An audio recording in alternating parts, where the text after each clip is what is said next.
Hey, welcome to Hughes Performance Tech Talk. My name is Pete Nichols, and we appreciate you tuning in. We're going to continue our Powerglides 101 series today, and we're going to be talking about the subject of the low gear band in the Powerglide. Before we get into that, if this is your first time watching, please consider subscribing if you're enjoying what you're seeing, and don't forget to hit the bell so that you're getting notifications when we upload new content every week. If you already have subscribed, a sincere thank you from all of us here at Hughes Performance. We really appreciate your viewership, and we love all the comments that you guys are making and questions that you're asking on the series. So appreciate it. Keep up the great work on that. So moving into the topic today, the band and the Powerglide transmission is what combines with the direct drum, which we covered in a previous episode that you can go back and watch, and the planetary, which we're going to cover in a future episode, to create low gear or first gear in the Powerglide transmission. So really pretty simple. Your band, as you can see, we have wrapped construction, steel backing, and friction material lining inside here. And there's just not a lot going on. It's a really simple device. It ends up riding around the outside of the direct drum like so. And when the band is clamped by the servo in the transmission, it locks the direct drum in place and allows the planetary gear set to rotate around the sun gear, which is on the back side of the drum. Again, you can go back and watch the drum episode to see that, to create the low gear ratio in the Powerglide transmission. That's all that's going on with the band itself as far as this physical part goes. There's a lot more going on with the servo assembly and the parts that are used to physically apply this band and squeeze these wraps together, and we're actually going to cover that in the next episode. As far as materials go, General Motors used a really good quality band lining right from OEM. In fact, if you have a good condition or a new old stock OEM band, honestly, it's an amazing piece to use. They don't wear much. They last a long time.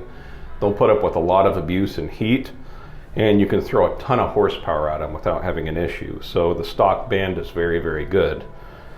Unfortunately, the stock band lining has asbestos in it, and it's obviously illegal to manufacture using asbestos these days. And so getting your hands on good OEM bands, whether it's used or new old stock, it's pretty tough these days.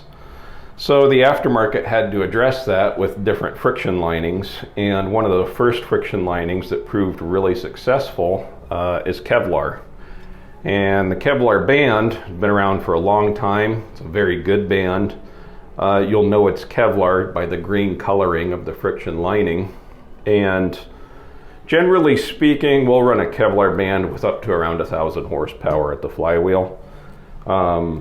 Other builders will run them at higher power levels with success, and it's not necessarily right or wrong, but what we can see in real high horsepower, high torque, or heavy weight combinations is just the slightest amount of initial slip in low gear with the Kevlar material.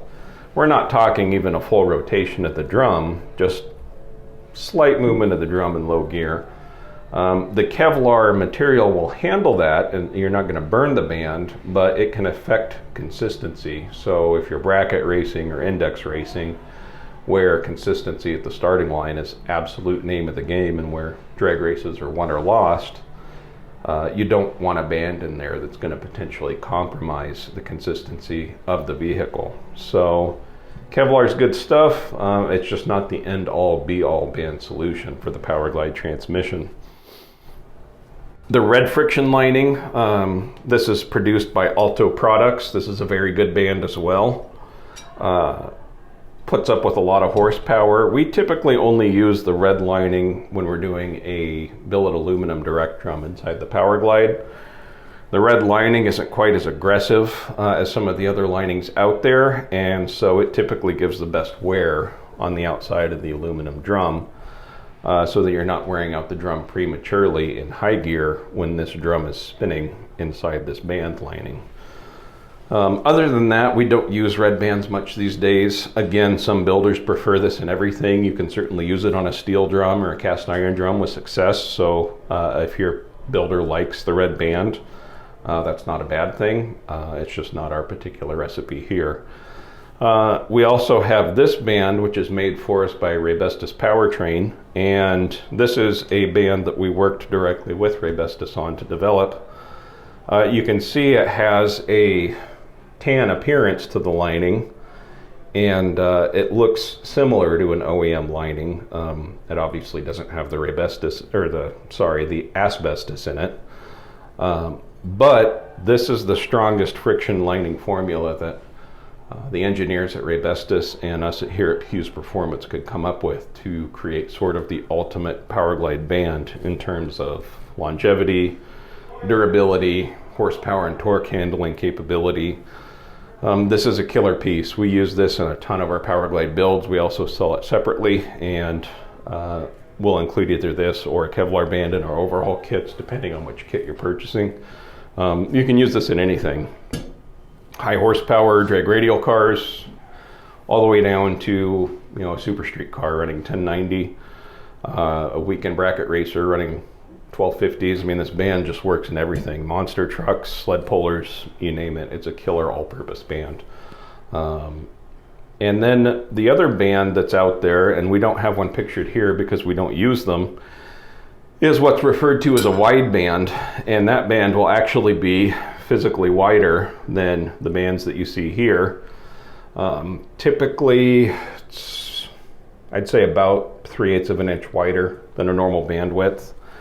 And the idea behind the wide band is to allow more friction material in contact with the surface area of the direct drum to give more clamping force. The problem is that when the wide band was designed, it was designed in such a way that just one side was widened, and you still have the same width of band struts here that ends up giving uneven clamping force on this wider strapping. And so even though you have more friction material present, that friction material isn't making consistent contact with the drum surface. So the clamping force isn't necessarily that much greater, and it can also cause the band to wear unevenly. And honestly, we've just had a lot of problems with wide bands over the years, so we just don't even offer them anymore, whether that's for sale individually, in overall kits, or in our transmission builds. We just tend to avoid them.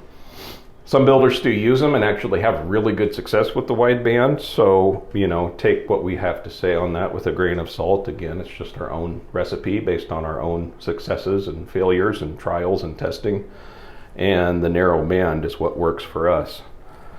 So that's really all that's going on with Powerglide bands. Next episode we'll get into the servo components that applies the band to the drum, so you want to check that out, and you can go back and watch the other 7 episodes that we have in the series as we work our way front to rear through the Powerglide transmission.